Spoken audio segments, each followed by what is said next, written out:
Thank you. For the few of you that I don't know, I'm John Voci. I'm the Executive Director of Programming at New England Public Radio.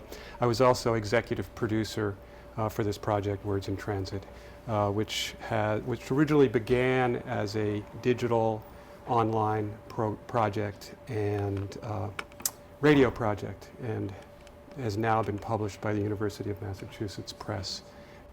We're also joined by two of our interviewees who are featured in the book. Tito Gambarini is one of our subjects in the book, and we'll be playing some excerpts from Tito's story later in the evening. And Angelica Marino Monge is also in the book. They sort of represent both ends of the age spectrum of participants in the book. Angelica, one of our youngest, and certainly Tito, our senior member. So tonight, I'm going to start by providing sort of an overview of the project, and then I'll play excerpts from about a dozen of those who are, of the 30 interviewees that are part of the book. And that'll take about 35 minutes or so, and then we'll have time for questions. So for me, this project was profoundly moving. I'm honored to have worked on the stories of many remarkable people. Some of the stories are really powerful and really moving, and it had a tremendous impact on me, and I hope I can give you a little bit of a sense of that tonight. So the project, is a project of New England Public Radio. We did it in collaboration with the Copeland Colloquium at Amherst College. The project began in the fall of 2014 when we were approached by Alain Stavins, who is a professor of Latin American and Latino culture at Amherst. He suggested that we do something in conjunction with the colloquium because they were focusing broadly on the idea of translation. And so he suggested this oral history project, and we sort of took it from there and began to focus on immigrants to the region. So our goal was to really bring the national conversation on immigration home to the region. Most of it had, most of the conversation had focused or was focusing on sort of government policy issues. And we really wanted to have it be about first-person narratives, individual stories. Those people who had come from around the world and now call this area home.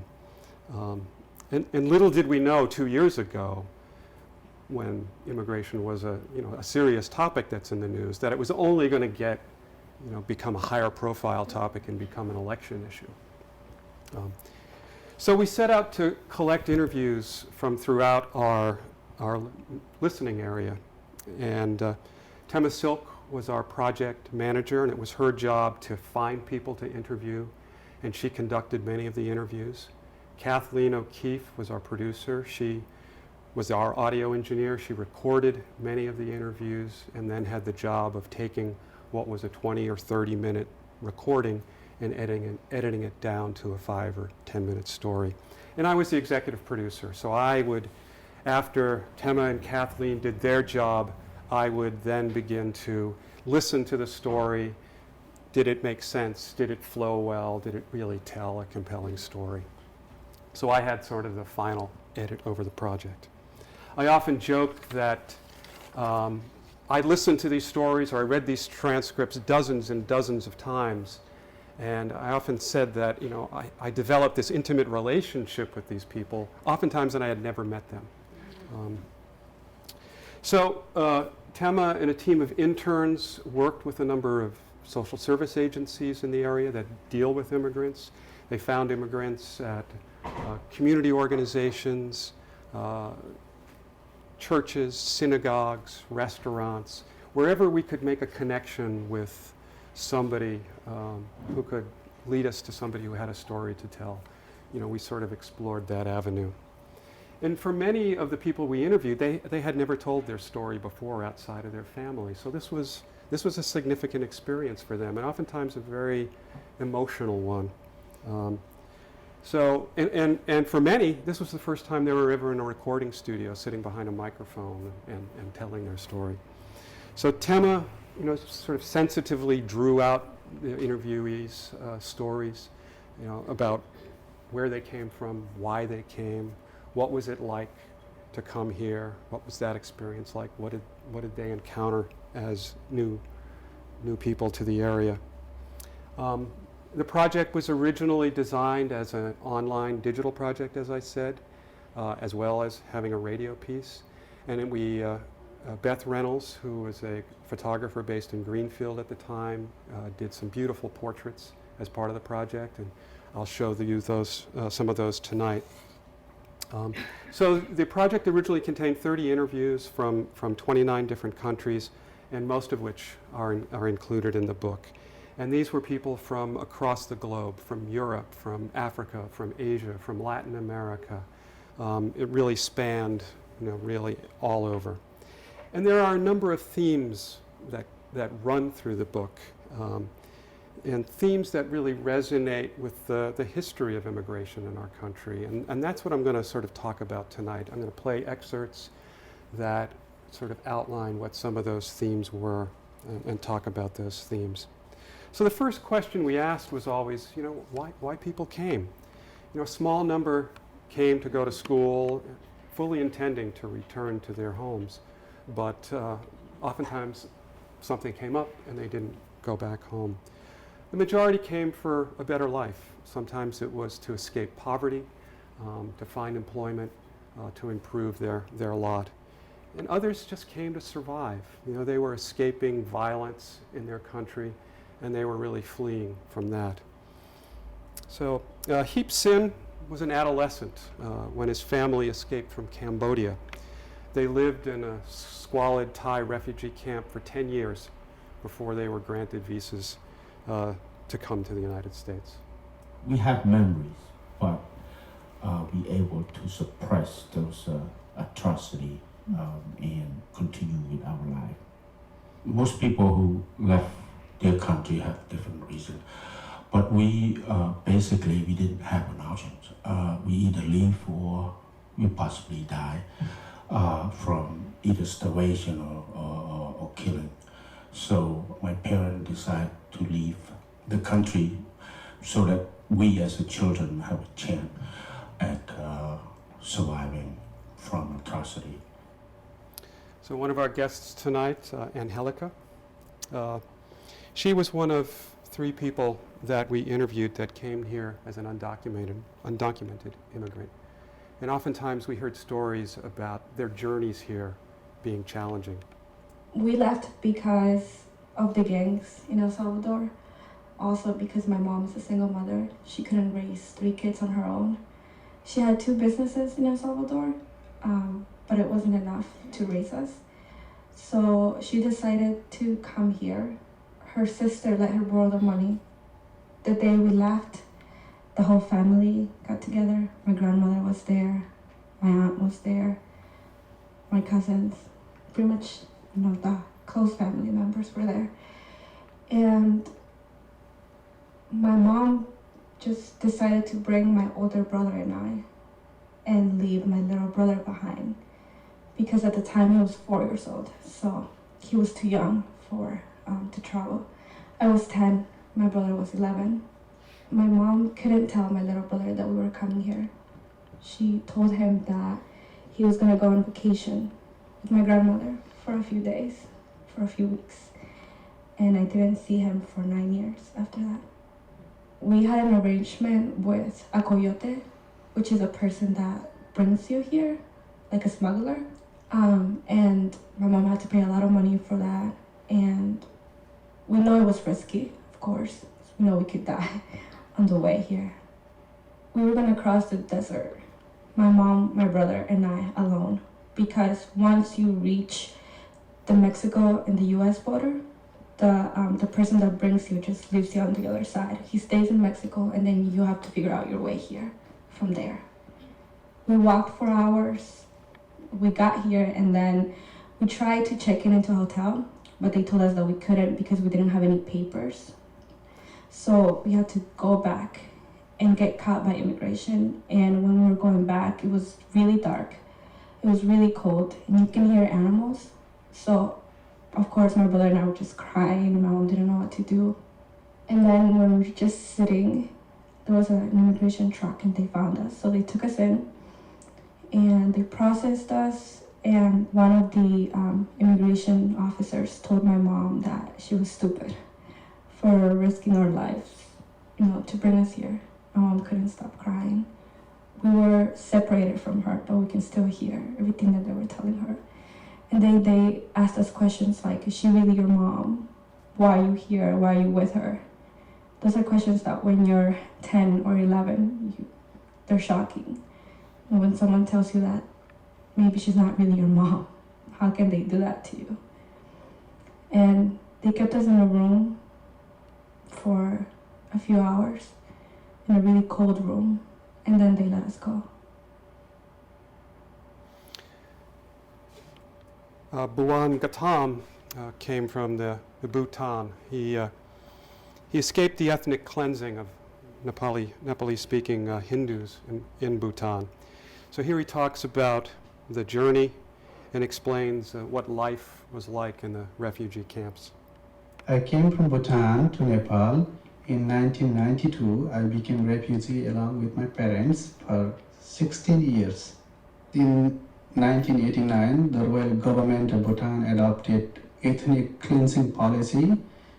Leaving Bhutan, I was very young. I was 8-9 years old. My parents decided to leave at the middle of the night without telling anybody because of the fear of the arrest and persecution, even without telling even own siblings. And all I remember is following the steps and footpath of my parents. Our journey started without any destination. We were dumped into a truck and people were brought from the part of India to refugee camp in Nepal.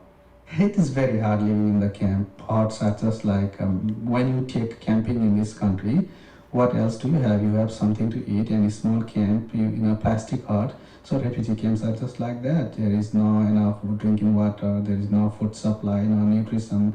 It is a desperate situation to live in a camp because a lot of children die out of malnutrition, women died with the reproductive health issues, elderly people didn't have chance to check the medical doctors, no medicine. It is a disaster there.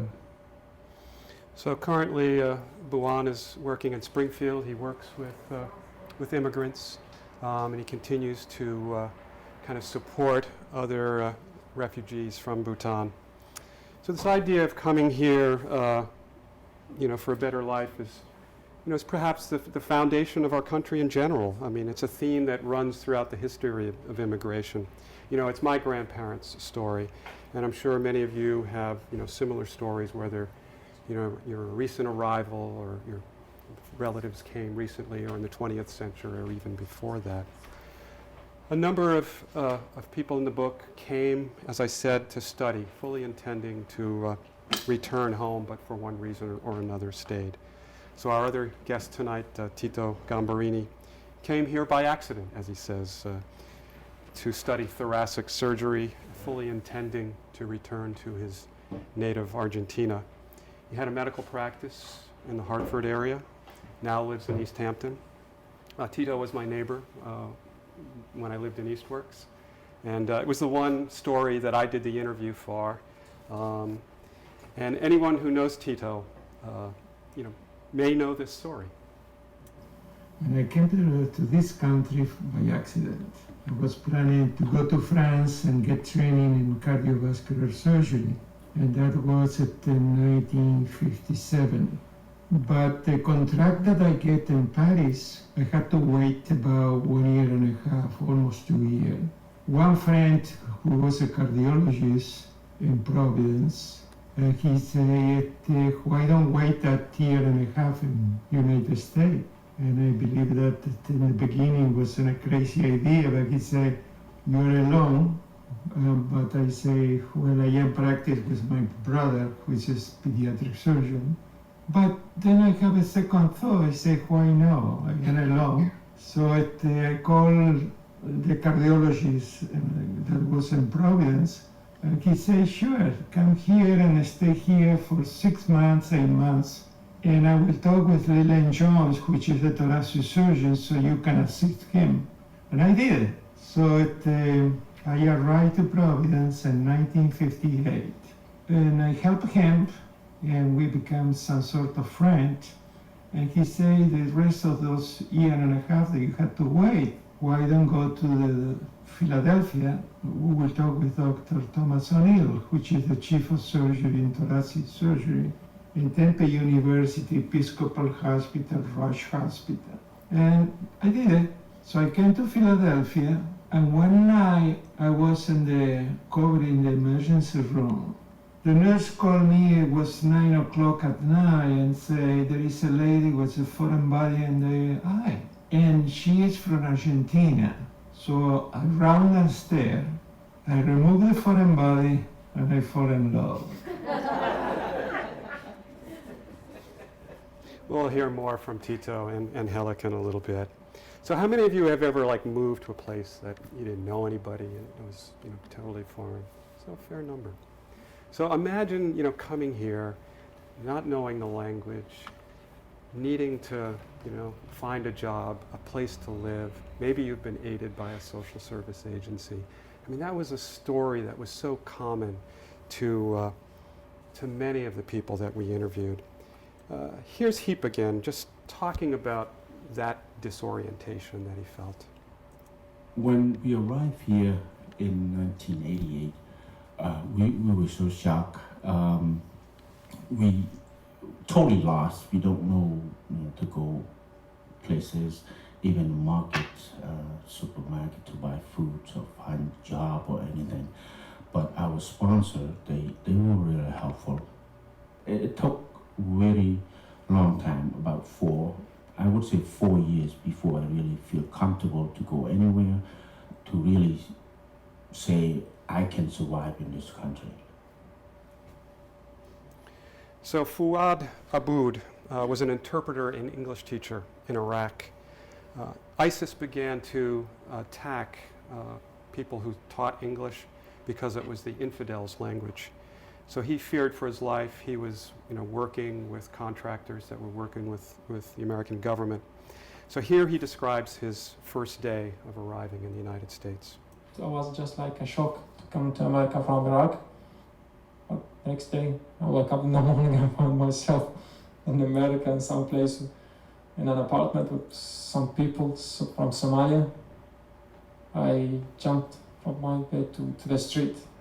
I didn't know where to go. It was very cold in the morning. It was 6 a.m. and I stayed in the street waiting. I don't know what I was waiting for, but I just stayed in the street, just shocked and I don't know, just watching. So he stood there for hours. He just didn't know what to do. It was kind of traumatic stress of just coming to this new place. So aside from all the adjustments that you face in coming, a lot of people talked about the challenges they faced coming here. And Vera Dumani Cage left Laos as a child. And she lived initially in the Boston area. And here she both expresses her pride of being here and emotionally recounts what it was like, some of the things she faced as a child. So I definitely claim my red, white, and blue stripes, right? I definitely claim that, especially in places where I get denied that, or that is rejected, or I'm not seen as American enough, or a real American, or a true American. I'm talking about racism. I'm talking about xenophobia. I'm talking about being scapegoated. I'm talking about being rejected. I remember starting first grade, coming off that yellow school bus for the first day in Shawsheen Elementary School.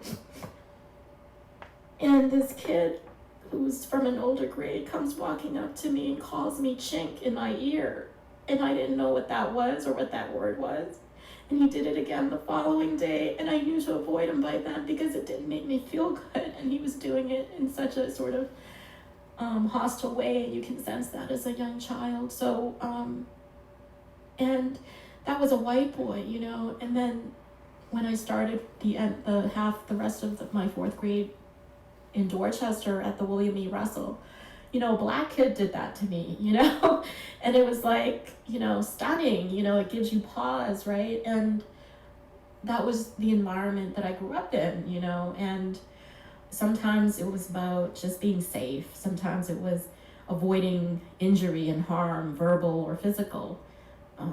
And so when you see your neighbor El Salvadoran families and their little kids and having to go through the public schools and having to also try to adapt and to blend in and to survive and to succeed and to struggle, it reminds you of your own experience and the hardships your parents faced, you know, when they don't know the language very well, when they don't know how to navigate the system very well, when they don't know how to negotiate very well, when they're constantly sort of taken advantage of.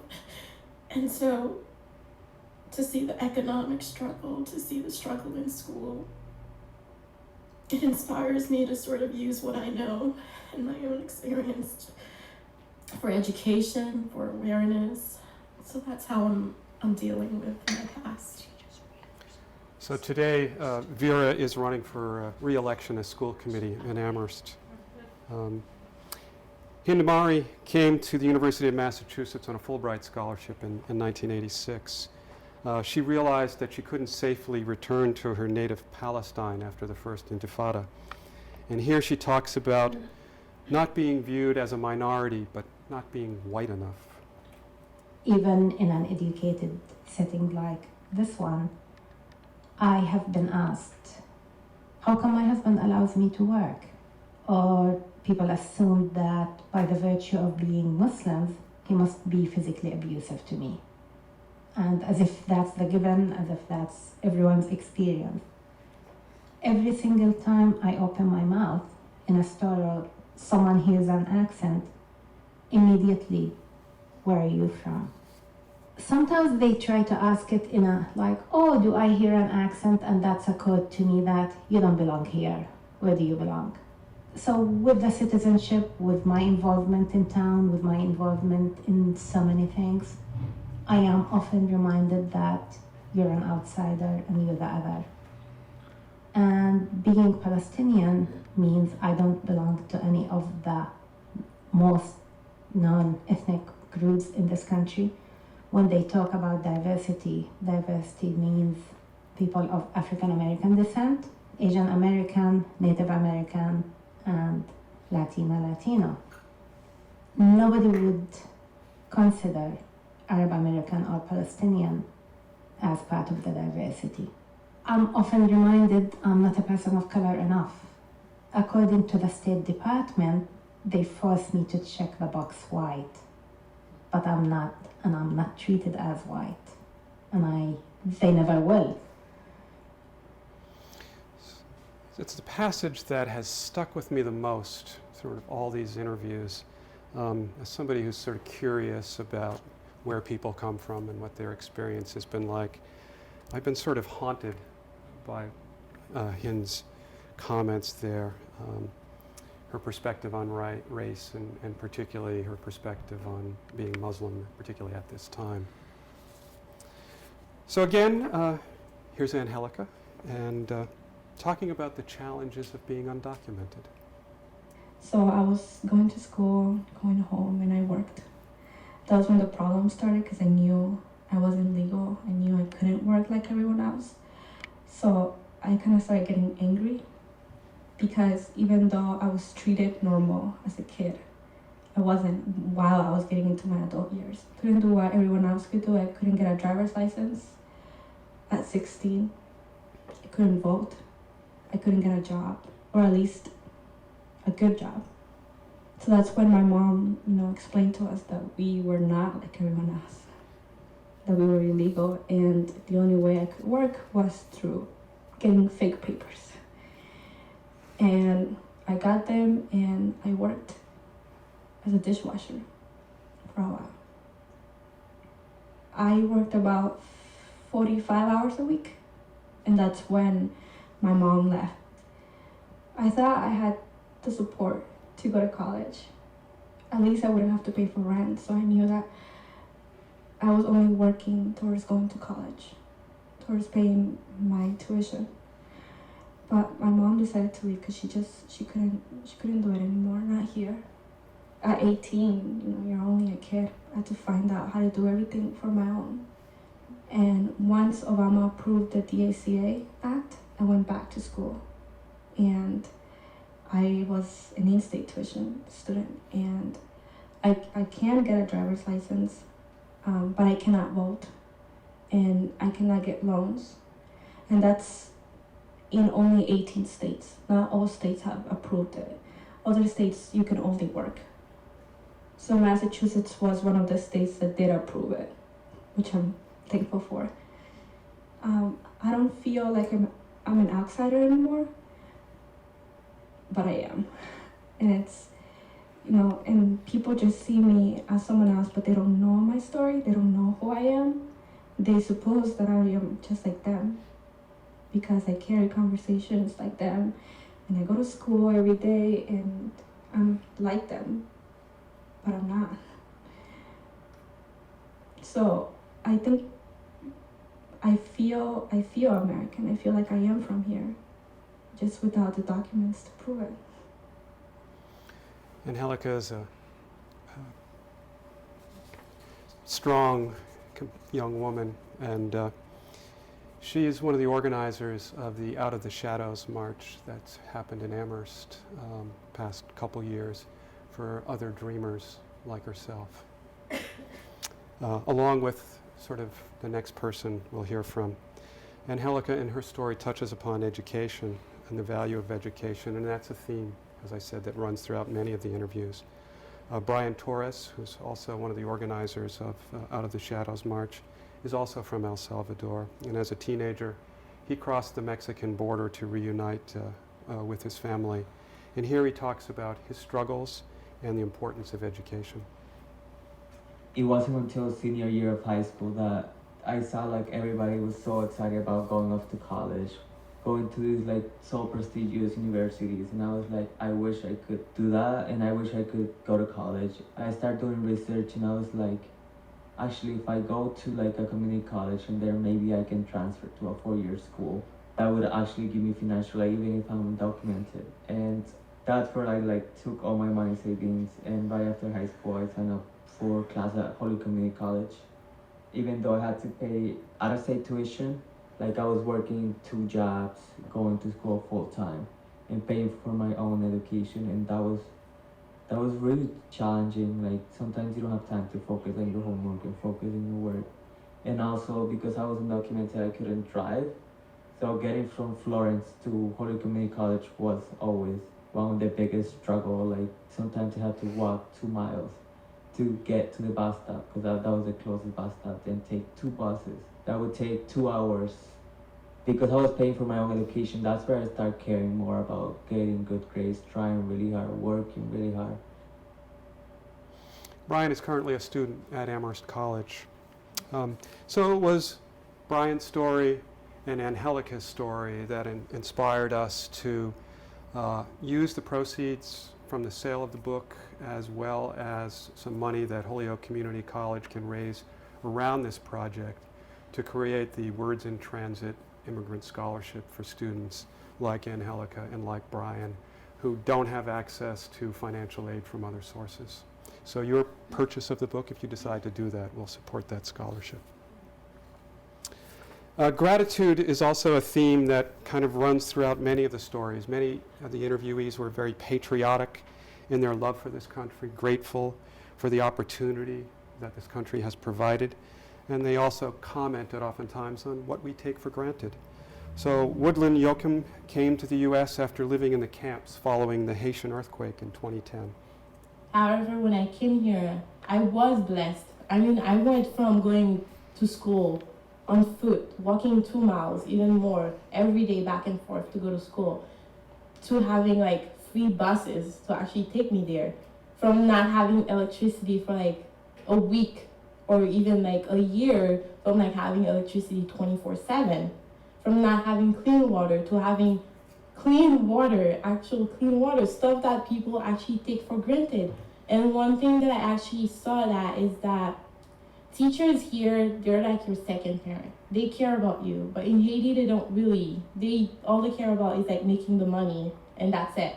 But here, if they see you crying, they come to you and say, hey, are you okay? Is everything okay? How can I help? Like, I want to help. How can I help? Please. They actually ask you to have your permission for them to help you. And that was really amazing to see all those people surrounding you, and they want to hug you and they want to support you. But then there are students who just don't see that as a blessing.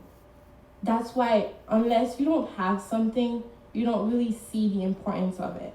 And I imagine that kids would be more respectful towards the teachers, but I actually saw the opposite. Not for all students, but there were many students who really took that for granted. Fearful of anti-Semitism in Ceausescu's Romania, Veronica Veda was able to obtain a visa which brought her to West Hartford. And here she expresses her gratitude for being here. My love for this country is unconditional because of what it stands for and what I found here, and I could just never take this for granted. What a gift this is and has been, and it just enabled me to teach my children that failure is not really an option.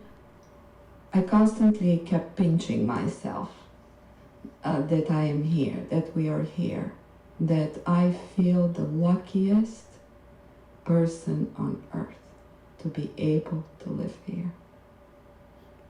So although there's this sense of gratitude, there was also this theme of sort of frustration. And again, some of it is about personal circumstances, or some of it is about, that we're not appreciative enough of the things that we have.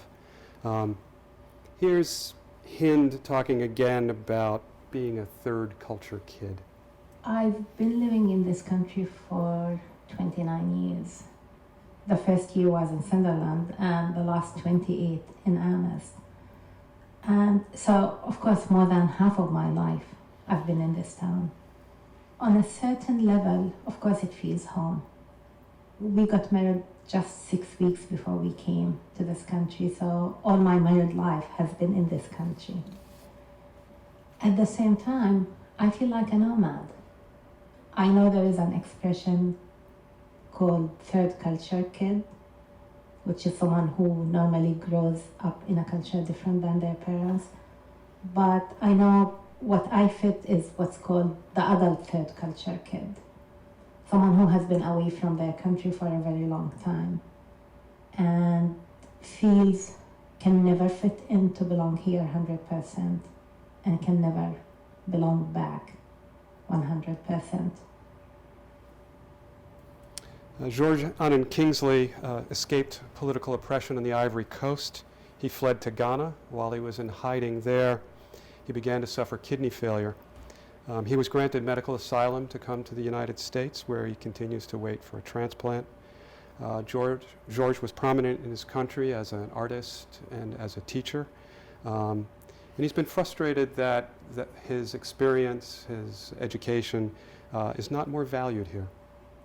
Here in America, they will tell you, oh no, your diploma, we don't recognize your diploma.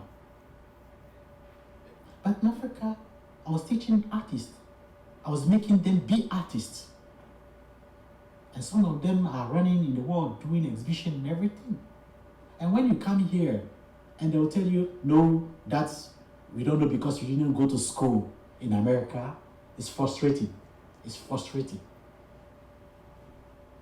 So sometimes I say, I'm not happy being here because my value is not appreciated. I used to say to people, when you come to America, you can be a great person if you want, and you can be a lower person if you want. It all depends on you. Sometimes you have to forget a little bit of the past. But this past have to be your backbone to support you. Don't forget who you are. What you went through is the experience of your life. So this experience can be sold. One of the most harrowing stories of coming here is that of Pascal Akimana. He escaped from violence in Burundi, leading his 2 younger sisters to safety in the Congo. And while he was living in the camps there, he was afraid he was going to die, so he went back to Burundi. And while he was going to school there, the school was attacked by rebels. Again, he fled. He went to Tanzania and then ultimately to South Africa. And he now is living in Holyoke. But here he talks about the disparity of life between living in Africa and here, and encourages us to have more appreciation for what we have. Many people in America fail to be thankful for just the blessing they have. I grew up running miles to go to fetch water, not even clean water. In my village in Gatumba, there's a Rusizi River. There are hippos in those rivers. There are crocodiles in the river. I remember I used to go to fetch water with other kids. Some of my friends were attacked by crocodiles, and those with dirty water, after we walked a mile from that river, we would have to go to fetch firewood so that we can prepare a meal and we can boil water, because we were told to drink water that was boiled. Now, to see in America, people have water. They even wash cars with water. They wash dogs with water. Anything. Sometimes I said, God, this is injustice. How do kids here just wait on the door for the school bus to come to take them to school? They go with the bus. I had to walk without shoes, with my pants, the holes, my butt was all outside, and I would go to school hungry, leave the school, go home, I find there's no meal, and I still walk miles. But the kids who have, the school bus, who have food at school, who have computers, they still say they are bored. They still say they don't like being alive. Or I hear stories from some kids here, and then I say, wow, life can be really sometimes unfair. So Pascal leads trips back to his native village to help build houses and to help the people in his home village. So I want to close with another piece from Tito. Some of you may know him and may know this story also. So in this section, Tito's wife observes that his medical partners are suffering from stress-related illnesses, and encourages him to retire, and which leads to a great sort of second act career. Cardiac surgery in those years was very tough. One thing that happened to me, to have this thing that you get in your health when you do work such like that, continuous at many hours in the hospital. So many times you stay in the intensive care unit. I lost the Japanese from a stroke, and the other guy was suffering too from the stress of surgery. One night Elsa said to me, Tito, retire, go to Rhode Island School of Design. I know that you love art. And I say, Elsa, we don't have enough. He said, Tito, I don't like to be a rich widow. So I went to Rhode Island School of Design. I was 66. And I went to Rhode Island School of Design, and that was my passion. I love the fact that he went to school at 66. And I believe, if I'm right, there's going to be another exhibit at Eastworks, hopefully this fall. So. I'm 94, I have to go. And the other thing that Tito does, and I think this is in the works, is he organizes screenings of Charlie Chaplin films, which he's an expert on, and I think that is also hopefully going to happen this fall, right? Yeah, good. So look for that. That'll both be at Eastworks.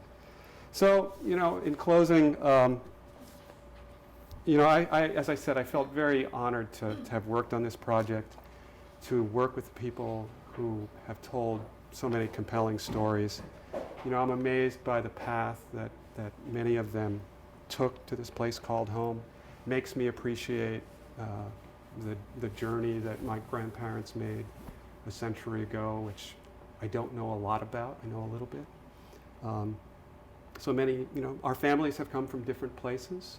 but oftentimes at its core, the stories are the same. So thank you for listening, and thank you for coming tonight.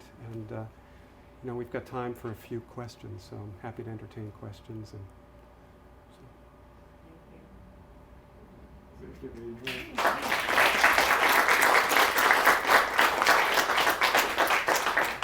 I want to ask Angelica a question. The issue of illegal immigrants has been a hot one in the news. The idea of deporting immigrants, building a wall, and you've worked so hard to be here. When you hear these kinds of stories, how does it make you feel?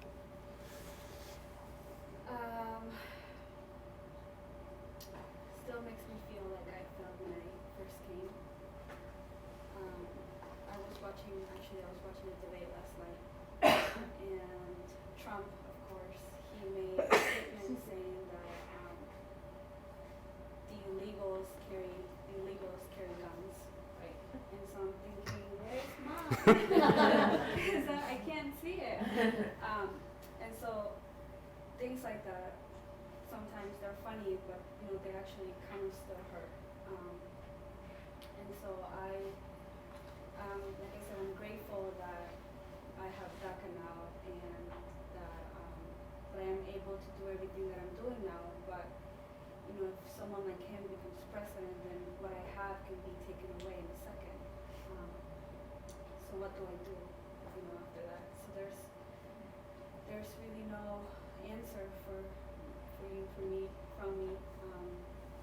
I guess just hope that he doesn't become president, and that Hillary Clinton is an okay president. I hope that it's what we have now is not taken away, because it has helped a lot of people, including me, my friend Brian too. And we're gonna keep fighting to get what we want. Hopefully the DREAM Act passes, because DACA is a 2-year program, and we have to renew it every 2 years, and it's a lot of money to renew it too. So it's not secure. I don't get any benefits. I get to work and I get to go to school, but I have to pay for it myself. So we're still trapped, right? Because we're still trapped in that kind of like food service, or like low wages, or like low income jobs. So even though we have this great thing, we still have to fight for something to get something better, right? So right now I work about 45 hours. I'm taking 16 credits at HEC, and I'm doing 2 internships. So I go live. But it's something that I want to do, because I know my mom, she made a huge sacrifice to bring us here. So in all of my work, I want to return something for what she did for us. And I know in the past you've talked about, wanting to, help immigrants in the future as part of your career. Are you still thinking that? So one of my internships is actually teaching literacy skills to migrant workers from Guatemala. So their children are born here in the U.S. Their parents, they know Spanish, but they don't know how to read it or write it, and they don't know English. And so their kids are losing the bilingual part of who they are, first of all. Second of all, their parents can't really help them in school. So we want to teach them literacy skills in Spanish first, and then we want to teach them English. And so that's something that I'm currently doing with a professor at HEC. And I am also working at HEC to get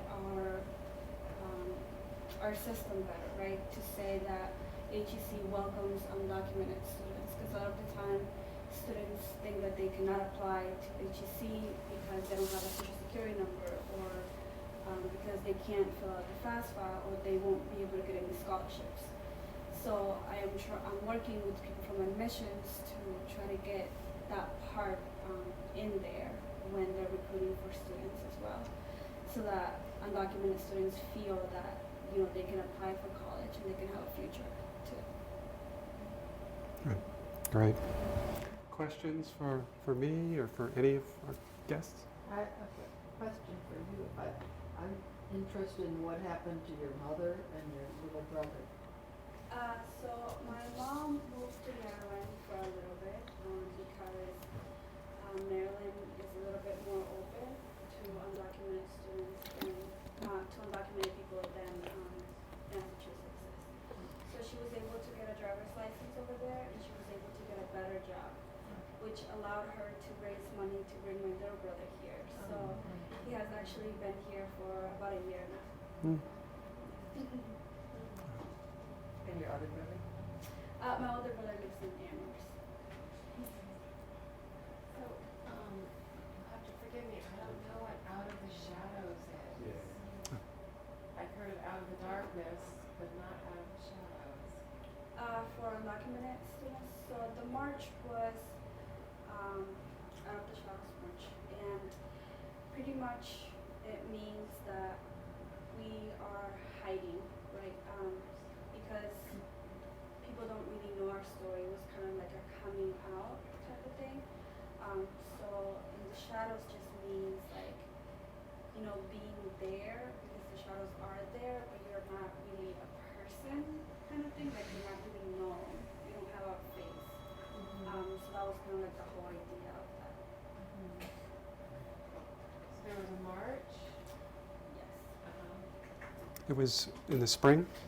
Yeah, it was from Amherst College to UMass, protesting that UMass does not allow undocumented students or documented students in-state tuition on campus. Okay. And there's been one so far, and there's going to be another one, or there's been several? So out of that, we formed an immigrant alliance network from the 5 colleges. And so the students from the 5 colleges, we meet once a week, and we're trying to work on either doing another march or doing other events. There's actually several events that happen in our campuses, but we're trying to do something bigger. Maybe something with undocumented people, Black Lives Matter, gay rights. Maybe try to combine everything together, because most of the people that are in our group, have one of these struggles. So we're trying to combine everyone and be like, hey, we're all a community. Why not just make something, bigger than undocumented students? Wasn't there some state legislation on in-state tuition for undocumented? Yeah, that's here in Massachusetts. But the problem with that is that we get in-state tuition, right? If we get DACA. So DACA is only for people who, after school, go to college. And if you try to go to college after your senior year of high school and you're undocumented, the cost of tuition for community college is about $6,000 a semester. So imagine paying that out of pocket. So a lot of the students that are here, the only reason why they didn't get DACA was because they weren't going to college. And so the only reason why I got DACA was because I applied to go to college in 2012. And I did go for one semester because I was working a lot and I had money saved up for that one semester.